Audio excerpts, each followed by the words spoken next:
It's Not a that nice rare. little Not a rare relationship thing. Spurs and West Ham have. You know, you bring up these nice little players and we take them off you. Yeah. When's the last one you took? Scott Parker. Captain Scott Parker, Defoe, Carrick, Yeah, we're in Canute. the Champions League. Listen, we're going to talk about this, geezer, in a minute. What's the we'll talk about place like West Ham then? West Ham and Tottenham are doing business as well then. That's ridiculous. I want to do business with them. I wouldn't have done business with them. But Sullivan's fucking sitting there. You talking about like that sort of rivalry and that. So Sullivan was sitting there. He must have had his skirt on, his short skirt that day, because he was flirting his ass to him, mate. He didn't. There's no shame in that fella whatsoever. I wouldn't have dealt with him. Are you bothered about it, Nick? Are you bothered about Kudus going to Tottenham? Not bothered of him back going to Tottenham. Yeah, I am. And I guess we'll move on to the Kudus subject, because he had his first training session yesterday. He was on video doing his medical, and the doctor asked him, "Can I check your heart?" And he said, "You'll find Spurs there." Oh my God! And obviously, when he did his announcement, he said, "I only wanted Tottenham." How have you reacted to that? It's honestly for me the ickiest thing ever. I'm not gonna lie. I'm telling you, I've never seen anything more fucking cringy in all my life. And if you sit there rubbing your hands together, thinking there's any truth of honesty in that, you've got to have your heads examined, because he done exactly the same when he got here. I said this the other day. Fourth club is 24. In 2 years' time, he's going to have Inter Milan or Real Madrid or someone else in his heart. Whoever I don't. To be honest with you, I don't know. He's going to have 1 year of Champions League football. I don't think you're going to get it next year. I really don't. Like, I can't see how you do with all of these teams. And then he's going to do exactly the same as he's done. Listen, good. I think he's put a target on his back. I did like a lot of what people said in our chat. I said I think he's got a target on his back, and somebody said to us, "Well, what are you going to do if you start running towards the pitch? The game would be finished by the time you got to him." So I did find that funny. Or you'd be out of breath by the time you got to him. I did find that funny, but I just think, and I sent you guys a tweet the other day, and I put the thing on with the fucking stall with the drawing pins on it, and just in case, So bitter, you West Ham fans. Not bitter. I'm not bitter at all. Like I think that you're gonna. This is gonna come round. Karma's gonna bite you, because when I see players doing that, he had a chance to go to Tottenham before. He had a chance. They was looking at him at Ajax. So were Arsenal. So were Chelsea. Yeah, he chose West Ham. If Spurs were in his heart, why didn't he have a cockerel in his heart then? Because he just wanted to go to a club that's going to fucking make Mo Kudus better. And I don't think, and I mean this with the greatest respect, boys, and I know there's a lot of Spurs fans in the chat, this is not where Mo Kudus sees his journey ending. He don't see himself as a Tottenham player for the rest of his life. So when he's turning around, there's that you're fan Tottenham in there, and what a load of but Nick, is it if there's like the example of what happened here is if he was to then go on to Arsenal and say, "I had Arsenal in my heart." He's never going to do that, is he? You don't think so? I don't think so. I don't think we're never going to sell to Arsenal. I don't think it's ever going to happen. I think he would. If he went to mate. At the end of the day, player power is player power. At the end of the day, and you've seen it. And it ain't like players ain't moved from Tottenham to Arsenal before.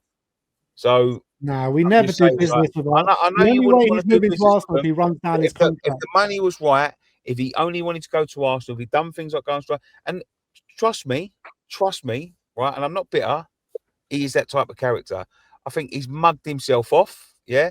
But if Arsenal come there, I think if Arsenal would have come in for him, I think he would have gone there. There's no way. No, facts. And let me add to that as well. If we had time to get the deal done, he would have come to us. I feel like there's another angle here.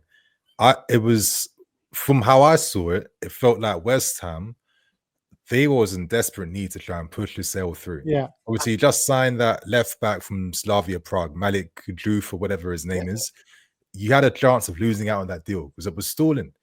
Slavia Prague, like Atalanta, are coming in with offers. There's other offers in for him. And in this market is ruthless, yeah? If you diddy that, or if you waste time, there's like 10 clubs after the same player. Like, from our sides, we don't like being fans of clubs. We only see it from our side, but we don't look at the overall picture that we're fighting it out for the same guys. So, like, from how I'm seeing it, That's the reason why West Ham had to sell for less, because they was running out of time to secure that left back. If they waited, and they was hoping we were going to come back in to try and have a competition to boost the price. Because if we did, I think he comes to us. But the thing is, we couldn't sell Madueke in time. Now, I think it's interesting. A part of me feels like did Arsenal kind of lowball us a little bit to stop like the sale going through in time to try and stop Kudus being bought? Because obviously his contracts, no, that release clause thing expired on the 10th of July, right? That was in Spurs that signed him the day before the release clause was going to be like ending. So it did feel like it was a matter of time, and West Ham needing to sell to get the money in, and we just can't buy everyone now because we have to actually sell players. Like if we want to register some of our guys for the CL squad next season, we actually have to sell players that was taking part in the Conference League last season. So because we have to try and like I'm getting all the I'm not a banker, I'm not an accountant, I'm trying to do my best here, but we're not able to actually register our new signings until we get rid of some of the old guys in the squad. So this is why right now we're just going to be on a selling frenzy and probably end the window buying. But I don't know. I hear what you're saying about Kudus, but it just felt like timing was off. And credit to Spurs for actually being super aggressive, and forcing it at that moment, because that's how you guys got him. If it's a different scenario, but Kudus knew Chelsea were interested all along. Your name was always in the hat when we were talking about Kudus. Like he could have easily rejected Spurs and waited. But he couldn't. Let me give you the context why. We actually agreed a deal with Kudus and his old agent like 2 years ago. But then the deal flopped and his agent revealed this. We lowballed Ajax with a stupid offer, and then West Ham paid double the money basically to get the deal signed up. So if you're Kudus, you sign up with Roof Agency right now. Yeah. You're thinking, listen, we're going to be making money from this sale. We're not going to be waiting for Chelsea, especially when there's a history of these guys not always following through with their deals. Yeah. Like they don't have the sales in time. West Ham needs to sell. This is your best offer. Spurs got CL football. That's what you said you wanted. Let's make this deal happen now. And I think, listen, not every player, it's a career end of the day, right? I feel like Kudus kind of revealed to me he's like a careerist type of player. Whatever the best opportunity is, best money, I'll take it. I'm not going to be playing my whole life. Fair enough. Do you think like Champions League was the key? If Spurs weren't in the Champions League, do you think he would have gone there? Yeah, absolutely not. Without CL, nah, absolutely not. Never. Do you know what I also think as well? I think when you look at the West Ham squad and what we've got, there's a lot of gaps in our squad, don't get me wrong, right? But the players we've been linked with after this, Now, Kudus is a good player. Kudus is a really good player. When he first came into this team, he was electric. But as I said to you guys last week, and I've said it for the week since he's gone, when a player does not want to play for your club anymore, and when a player stops performing, because I'm going to tell you now, boys, he down tools. Beginning of last season, he spat his dummy out. And he down tools and he stopped playing. And I think what he's done there, I think that shows his character. Is the fact that, like, as I said, I'm a West Ham fan. I never stopped supporting the guy. I turned up at every game. I never stopped turning up. Mo Kudus stopped turning up. He stopped playing. So when you're sticking, you know how much that means. He said the goodbye message to West Ham, pleasure to be a Hammer, and turned the comments off. He knew what was coming. You know what I mean? So I'm just saying, I think that shows his character. And what I would say about Mo Kudus is, and you know this, guys. You do know this. He's not going to be at Spurs. He don't see his career ending at Spurs. And how well it goes at Spurs. Has he had the photo with Van der Ven yet? Has they had the little? They had a little handshake. They had a little handshake. As well with Van der Ven. They done a TikTok together. Yeah. And I've got to say, this was a very funny video that they done. There's one where I don't know who it is. He's got the phone, but he's looking at Van der Ven. He goes to him, "You okay?" And he's Van der Ven's looking at the camera. He's like, and then he turns. He's looking like he's doing like a little side eye, and he turns it around and Mo Kudus is there. They played a picture of him slapping him up last season, and then they turn the camera back to Van der Ven and he went, "You sure?" He went, and then he turns around to Kudus and goes, "All right." James Madison with the pen. Good, really good. But I'm going to say this as well. I'm going to say this, and I mean this with the greatest respect, boys. Again, yeah, I looked at that fucking training ground video when he's sitting in a lunchroom. Nobody's talking to him. He's just sitting there on his phone. It was his first day.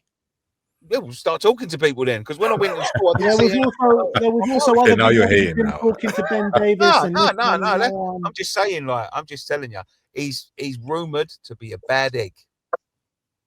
I'm just saying. But hey, let me just play devil's advocate. Yeah, obviously you're at West Ham last season. It's an absolute shit show. Lopetegui don't know what he's doing. You know, you're playing stupid football. You got the slowest midfields in the entire league. You're thinking all that work we did on the Moyes has just gone in the bin right now. Like, I don't feel like this is the club that's going to take my career to the next level. I'm playing 10 different positions every single week. The manager's switching up the system like every 2 weeks. If you're a good player, like imagine you guys got Cole Palmer, be the same thing. What the hell am I doing at West Ham? You know, they're not serious. And I think that's what was proven. I think the manager choice was definitely, wrong. Ruined everything. Ruined it. But he wasn't good enough to play in the positions he wanted to play in. He wasn't better than the two players we had there. And he wasn't. He wasn't better than Bowen, and he wasn't better than Paquetá. For sure. But like this is the issue though. Like I always find it funny that West Ham just have these you've always just had random borders like throughout your history, right? Something like Di Canio, obviously Paquetá these days, Bowen, Kudus. Yeah. That's a mad attack to have for West Ham. But the issue with West Ham is that all the managers you get are just never sophisticated enough to really like take advantage of the talent you have. Because like Kudus was from Ajax. This guy wasn't staying in one set position. This guy was playing on the right sometimes, on the left, in the middle, in a team that's keeping the ball, that has structure. When you're leaving that all behind, you're going to a West Ham. You need to now play without the ball. You're being shifted to the left-hand side because you need to fill holes instead of like having your talents maximized. You're thinking to yourself, hold on right now. Like, what's actually going on right here? And I think Kudus was bought as a saleable asset. Oh, facts. We did not need him in the right wing. We had Bowen. We did not need. But you didn't get a massive profit on him. What, 10 million? Get a massive profit, but it's still a saleable asset. He was 22. Yeah, came here. He was a big player. Boston wanted him. Tottenham wanted him. Chelsea wanted him. Loads of other clubs wanted him. I was very jealous when he got him initially. Yeah, so he was a saleable asset. So they know in 2 years' time, that's why that release clause was in there, that we're going to get at least 85 million for him. But we didn't get 85 million for him because he down tools last season. Where's you guys been playing for Tottenham? On the right wing, for sure. We're going to play, I think you've seen the history of Thomas Frank as well, the way he's brought up these wingers, and Mbuemo, Sade on the left-hand side, Visser moved from left to the centre. He's going to be our right winger, for sure, in competition with Brendan Johnson. What's your front three going to be then next season, do you think?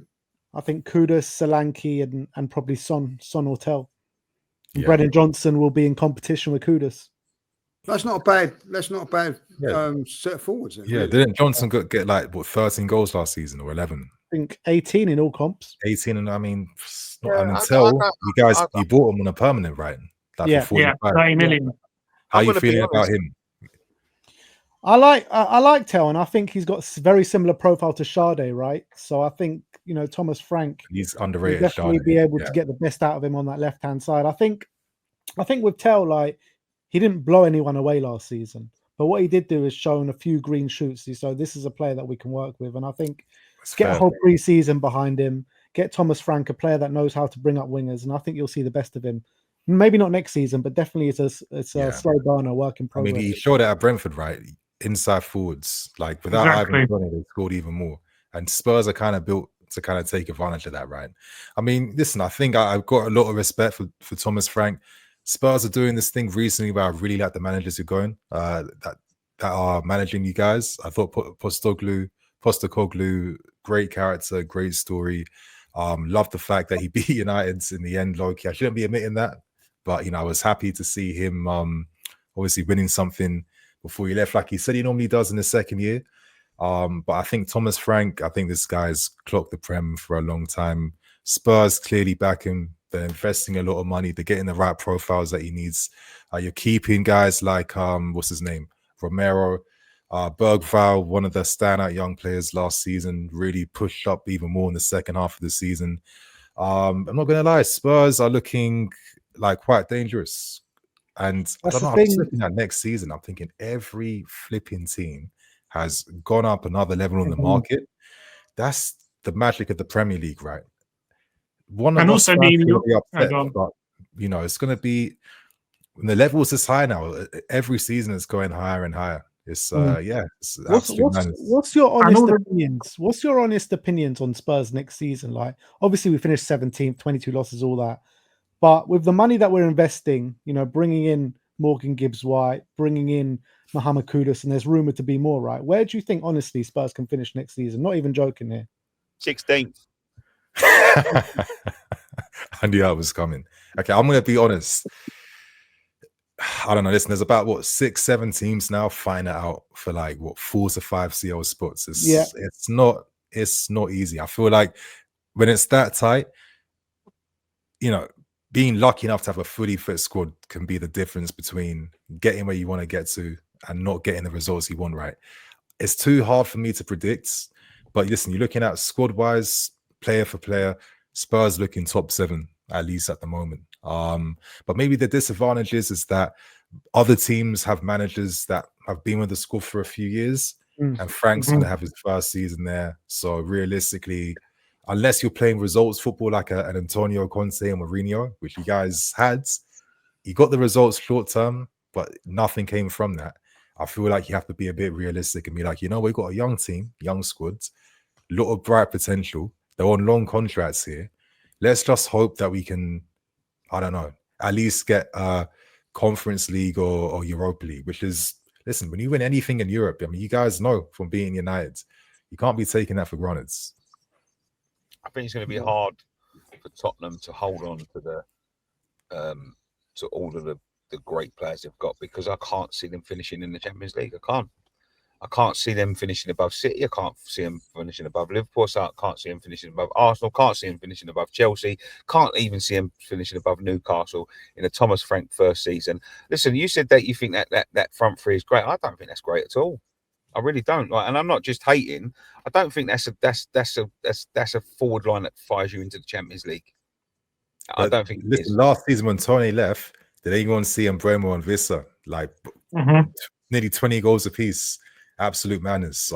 Listen, Frank, like one of the things that he did with that Brentford team and him and his coaching team, you guys brought his coaches over, right, from Brentford? Yeah.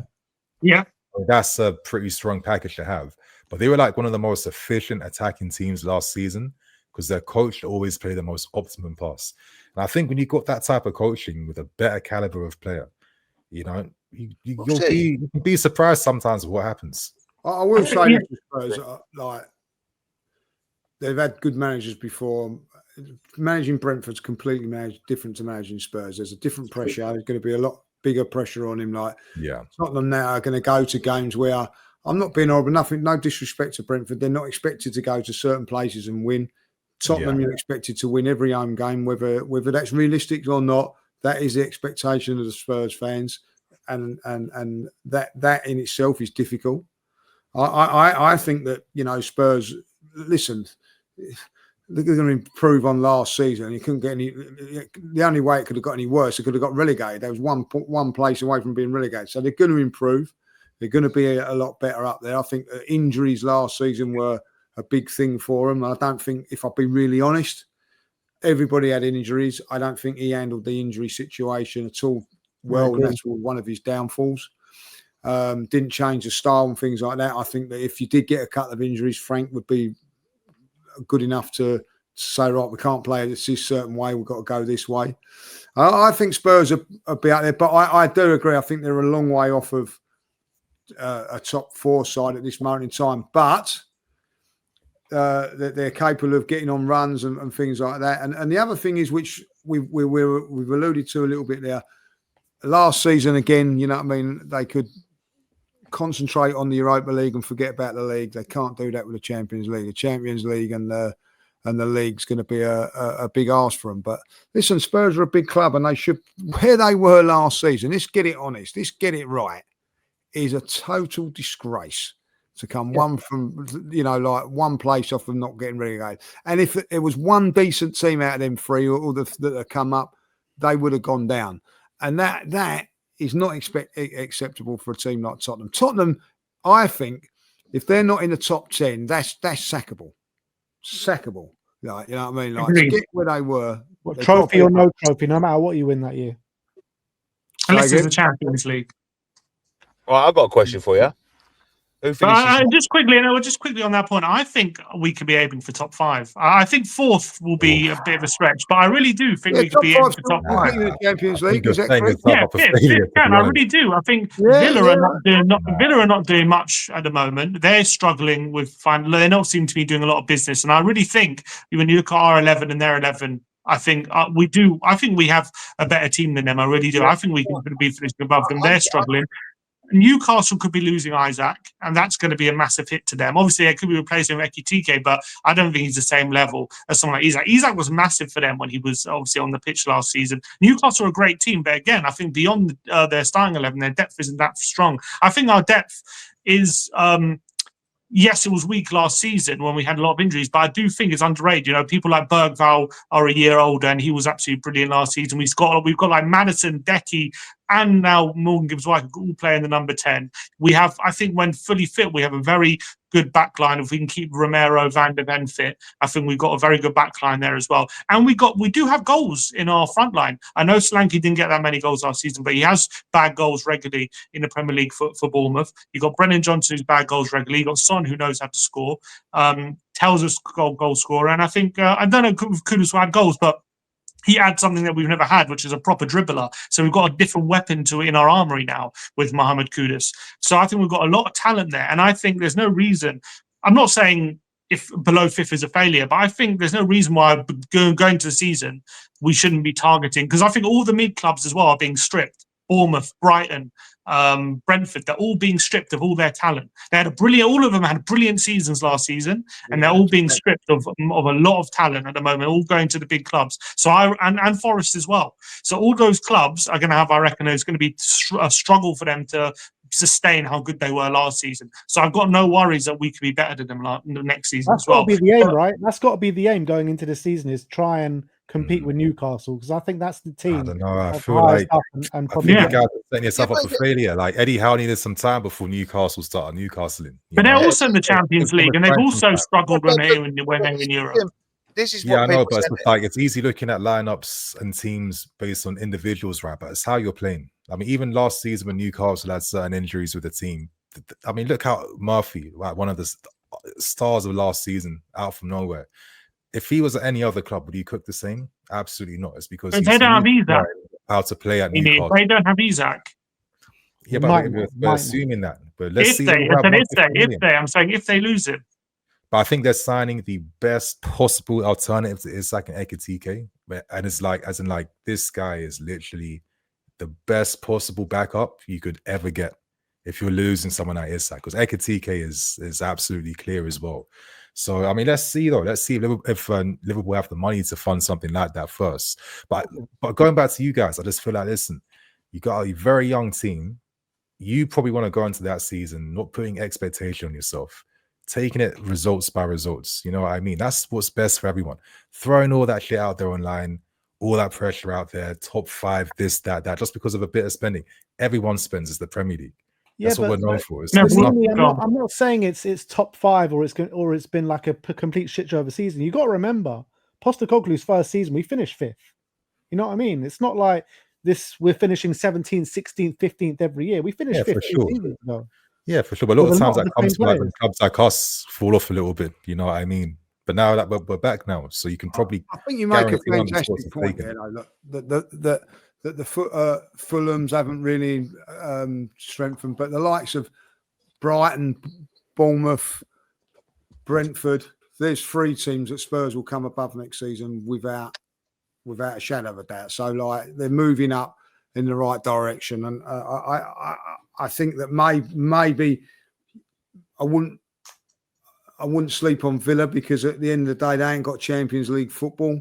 Maybe that might be beneficial to them where it hindered them this last season. I don't know, But yeah, I think they banked on. I think with Villa, like they made that big mistake when they let John Duran go because they're thinking, you know what, we're going to keep Ollie Watkins because we keep the experienced guy. We got a better chance of winning something this season. But like, if you don't win anything, if you don't secure CL, you're playing with fire and you're going back. Like you get kicked out and you have to rebuild again now, which is a mad thing. So I don't know. Listen, I don't think Spurs are in that type of position, but I think there's a lot of excitement there.